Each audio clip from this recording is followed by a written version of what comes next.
বাংলাদেশে কোনো বিভাজন নেই জানিয়ে বিএনপির জ্যেষ্ঠ যুগ্ম মহাসচিব রুহুল কবির রিজভী বলেন, বিভাজনের রেখা তৈরি করছে দিল্লি। ভারতের রাষ্ট্রীয় পৃষ্ঠপোষকতায় বাংলাদেশের বিরুদ্ধে চলছে অপপ্রচার। মঙ্গলবার রাজধানীর নয়াপল্টনে বিএনপির কেন্দ্রীয় কার্যালয়ে এক সংবাদ সম্মেলনে তিনি কথা বলেন।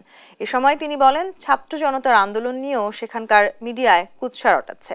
তাদের শিখণ্ডী শেখ হাসিনার পতনে বাংলাদেশের বিরুদ্ধে উঠে পড়ে লেগেছে। ভারতের রাষ্ট্রীয় পৃষ্ঠপোষকতায় বাংলাদেশের বিরুদ্ধে অপপ্রচার চালাচ্ছে বিএনপির এই জ্যেষ্ঠ নেতা। আরও বলেন, ভারত বাংলাদেশের হাইকমিশনে নিরাপত্তা দিতেও ব্যর্থ হয়েছে। ভারতের শান্তিরক্ষী বাহিনী মোতায়েনের জন্য উদ্যোগ নিতে প্রস্তাব দিতে অন্তর্বর্তী সরকারের প্রতি আহ্বান জানান। যারা নিজের দেশের সংখ্যালঘুদের ওপর নির্যাতন চালাচ্ছে তাদের বাংলাদেশ নিয়ে কথা বলার কোনো অধিকার নেই। বাংলাদেশে কোনো বিভাজন নেই, বিভাজনের চেষ্টা করছে দিল্লি থেকে। বাংলাদেশের মানুষ কখনো বিভাজনের চেষ্টা মানেননি। দেশের স্বাধীনতা সার্বভৌমত্ব রক্ষায় জনগণ রুখে দাঁড়াবে। ভারতের রাষ্ট্রীয় পৃষ্ঠপোষকতায় বাংলাদেশের বিরুদ্ধে ক্রমাগত অপপ্রচার চালানো হচ্ছে।